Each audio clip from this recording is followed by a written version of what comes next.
प्यारे बच्चों, बंधुत्व, जाति और वर्ग आरंभिक समाज 600 ईसा पूर्व से 600 ईस्वी तक के हमने अभी तक पिछले अध्याय में आर्थिक और राजनीतिक जीवन के बारे में पढ़ा है।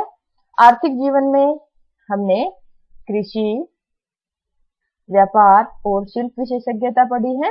कृषि का विस्तार हुआ था क्योंकि लोहे का आविष्कार हुआ और व्यापार वाणिज्य में वृद्धि हुई, आंतरिक और बाह्य व्यापार में समृद्धि आई और शिल्प विशेषज्ञता जो है नगरीय व्यवस्था का आधार बनी, क्योंकि इसी आधार पर जब श्रेणियां विकसित हुई तो कच्चे माल को खरीदकर उसे तैयार माल में परिवर्तित करके बाजारों में बेचा जाने लगा। तो नगरीय व्यवस्था का आधार ही शिल्प विशेषज्ञता बनती है।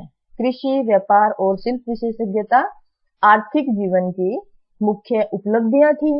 राजनीतिक जीवन में साम्राज्य का विस्तार, आरंभिक महाजनपदों से हमने बड़े बड़े साम्राज्यों का विस्तार देखा, जिसमें मौर्य साम्राज्य, कुषाण, सातवाहन, शक शासक इत्यादि साम्राज्य हमने पढ़े।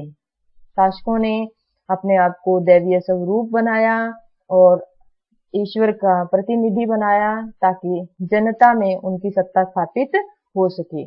शासकों की नीतियां अपने प्रभुत्व को बनाए रखने के लिए शासकों ने कई महत्वाकांक्षी नीतियां अपनाई, प्रशासनिक व्यवस्थाओं में परिवर्तन किया, सेना, न्याय प्रणाली, सभी व्यवस्थाओं को फिर से पुनर्जीवित करने का प्रयास किया और अपनी सत्ता को बचाए रखने का प्रयत्न किया।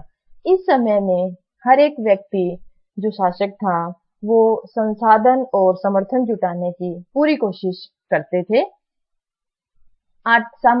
राजनीतिक जीवन, जिसमें साम्राज्य विस्तार, राजतत्व सिद्धांत और शासकों की नीतियां हमने पढ़ी, इन दोनों ने, आर्थिक परिवर्तनों ने और सामाजिक परिवर्तनों ने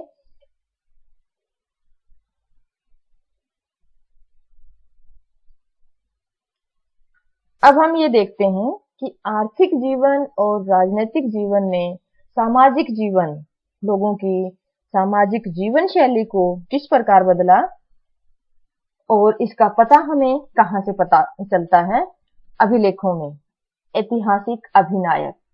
ऐतिहासिक अभिनायक का अर्थ है बच्चों, इतिहास में वो प्रमुख व्यक्ति जिनका जिक्र मुख्य रूप से अभिलेखों में आते हैं और वो शासक या अन्य प्रभावशाली व्यक्ति रहे हैं। और दूसरा है बच्चों साहित्यिक परंपराएं। 600 ईसा पूर्व से 600 ईस्वी में जो साहित्य लिखा गया है उसमें प्रमुख रूप से सामाजिक व्यवहार के मानदंड, मानदंड का अर्थ है बच्चों नियम, प्रक्रिया, कि समाज जो है, समाज का जो व्यवहार है वो किन नियमों के तहत लागू होगा, किन नियमों का पालन लोगों को करना पड़ेगा। समाज का चित्रण है और हर एक समाज के रीति रिवाजों पर टिप्पणियां जो हैं वो साहित्यिक परंपराओं का हिस्सा है। सामाजिक जीवन या जीवन शैली में दो चीजें महत्वपूर्ण हैं, बंधुत्व और सामाजिक विशेषताएं। आज हम बंधुत्व के बारे में पढ़ेंगे। बंधुत्व का अर्थ है भाईचारा, दोस्ती या मित्रता। और बंधुत्व विचारधारा की जो प्रथम कड़ी है बच्चों वो है परिवार। परिवार के सदस्य जब एक साथ मिलकर रहते हैं उसे परिवार कहा जाता है। दूसरा है पितृवंशिक व्यवस्था, तीसरा है विवाह और चौथा है स्त्री का गोत्र। परिवार या कुल में जो परिवार के जो सदस्य हैं वे लोग संसाधनों का मिल बांटकर प्रयोग करते हैं।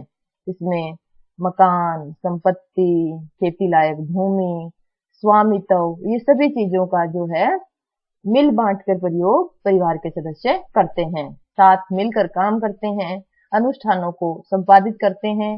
अनुष्ठानों का अर्थ होता है बच्चों परिवार द्वारा किए जाने वाले संस्कार या अनुष्ठानिक कार्य।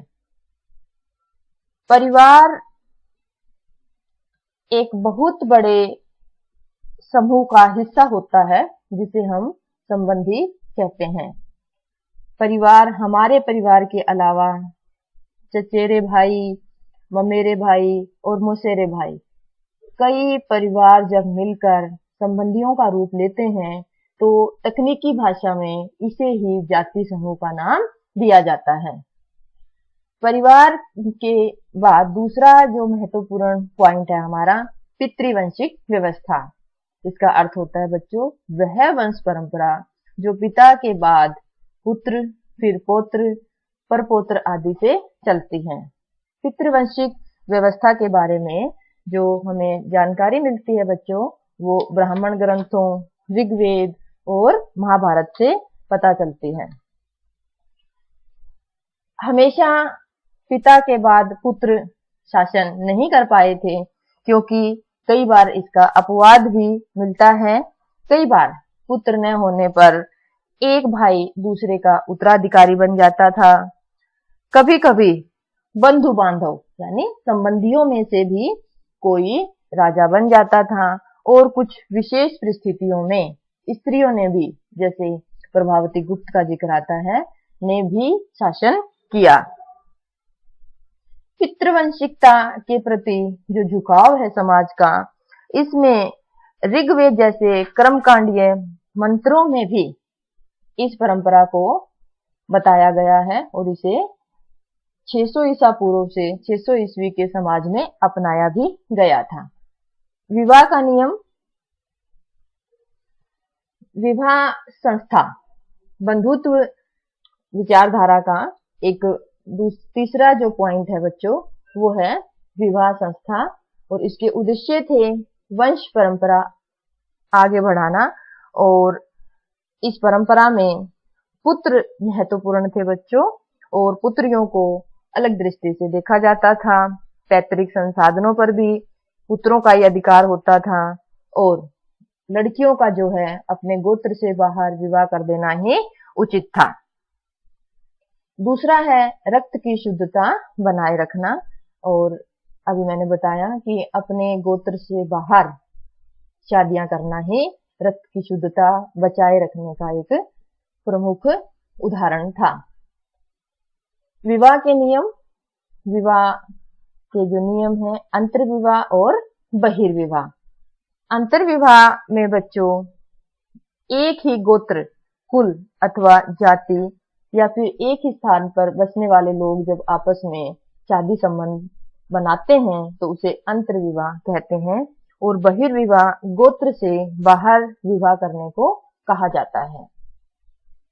समाज में बहिर्विवाह जो पद्धति थी, इसे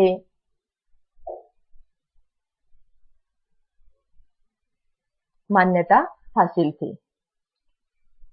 विवाह प्रथाएं बहुपति प्रथा और बहुपत्नी प्रथा।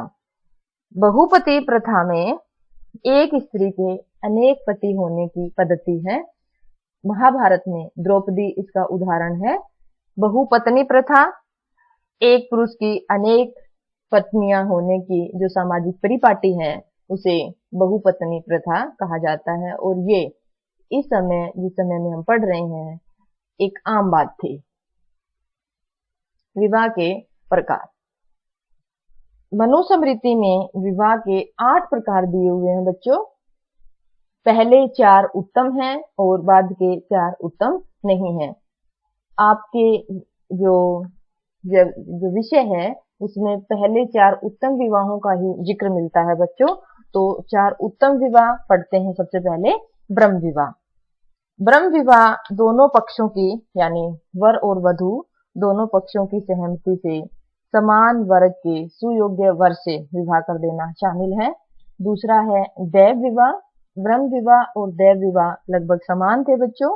दैव विवाह में किसी विशेष धार्मिक समुदाय के मूल्य के रूप में अपनी कन्या को दान में दे देना। दोनों में ही वर को पूजते हुए उन्हें आभूषणों से सुसज्जित करके विदा किया जाता था। तीसरा है बच्चों आर्ष विवाह। कन्या पक्ष वर से भेंट स्वरूप गाय ग्रहण करते थे। चौथा है प्रजापत्य विवाह। कन्या की सहमति के बिना उसका विवाह अभिजात वर्ग के योग्य वर से कर देना शामिल था। ये 4 उत्तम विवाह मैंने आपको विस्तार से बताए हैं बच्चों। उसके बाद 4 विवाह प्रक्रियाएं ऐसी हैं जो उत्तम नहीं मानी जाती थी। उसमें है गंधर्व विवाह, असुर विवाह, राक्षस विवाह और पैशाच विवाह। विवाहों के बाद स्त्री का गोत्र। गोत्र जो है बच्चों वो 1000 ईस्वी पूर्व के बाद प्रचलन में आए और यह एक ब्राह्मणीय पद्धति थी। उसमें मुख्य रूप से ब्राह्मणों को गोत्रों में वर्गीकृत करने की एक व्यवस्था थी। प्रत्येक गोत्र एक वैदिक ऋषि के नाम पर होता था और उस गोत्र के सदस्य उस ऋषि के वंशज माने जाते थे। 1000 ईस्वी पूर्व के पश्चात गोत्र अस्तित्व में आए हैं बच्चों, आपको याद रखना है। गोत्रों के 2 नियम महत्वपूर्ण थे। सबसे पहला कि विवाह के पश्चात स्त्रियों का पिता के स्थान पर पति का गोत्र जो है वो बन जाता था, और दूसरा है एक ही गोत्र के सदस्य आपस में विवाह संबंध स्थापित नहीं कर सकते थे। आज बंधुत्व में हमने मुख्य रूप से जिन चीजों को पढ़ा है बच्चों, इसमें है परिवार, संबंधी या जाति समूह, पितृवंशिकता। उसके बाद हमने पढ़ा विवाह संस्था और स्त्री का गोत्र। आशा है आपको ये सारे टॉपिक्स अच्छे से समझ आ गए होंगे। कल के जो हमारा नया टॉपिक होगा उसमें सामाजिक जीवन में हमने 2 चीजें पढ़ी हैं, बंधुत्व और सामाजिक विषमताएं। तो कल हम सामाजिक विषमता पर अपना नया टॉपिक शुरू करेंगे। धन्यवाद।